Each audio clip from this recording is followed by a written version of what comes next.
One stormy night, my ship was wrecked in the sea.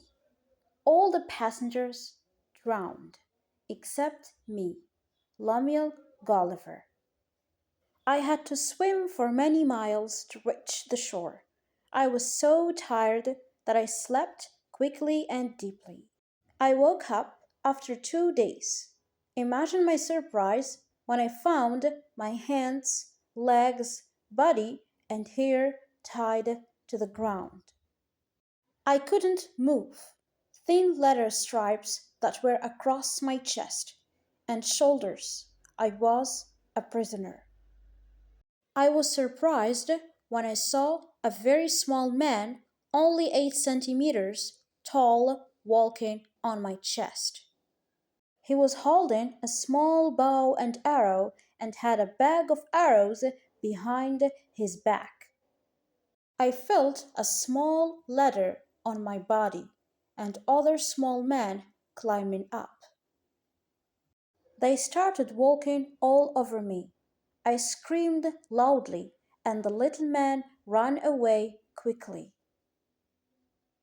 These small men were called Lilliputians. They soon returned, and one of them climbed up on my chest.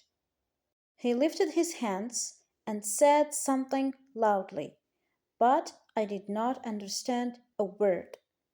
Then the Lilliputians shot their arrows at me. These arrows hurt me like needles. The arrows flew in the air and fell on my body and my face. I covered my face with my left hand to protect it. I was so hungry, but I did not know how to speak to these strange little creatures. I pointed to my mouth again and again to show that I was hungry. The little man shouted orders. Many ladders were placed by my sides. The Lilliputians climbed these ladders while carrying baskets of food to feed me with. The Lilliputian king had sent a message. I was his prisoner, and I had to go to the capital city. Everyone wanted to see me there.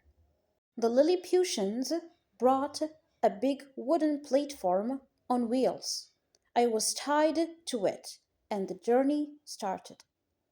Thousands of Lilliputians came into the streets to look at me.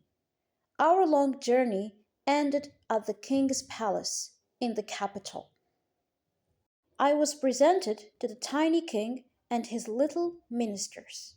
I did not understand what the king said, so he employed 10 teachers to teach me the Lilliputian language.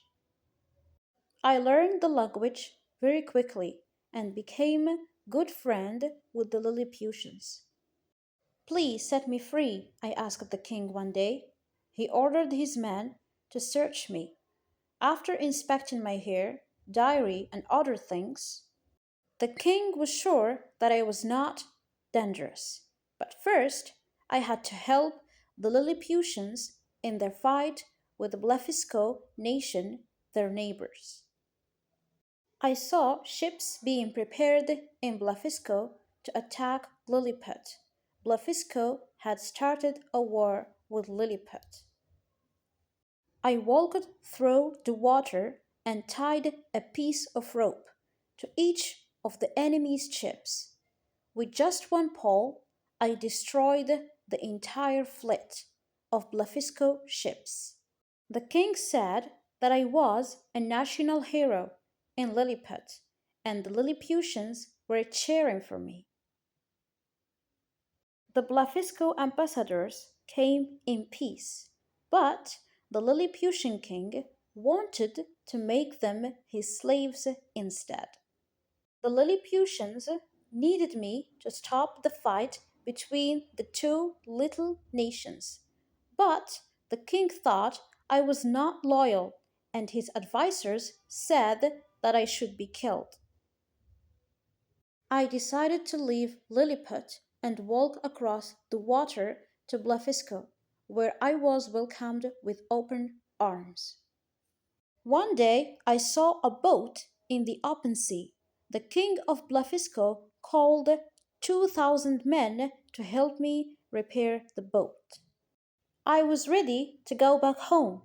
All the people of Blefusco went to the shore to say goodbye.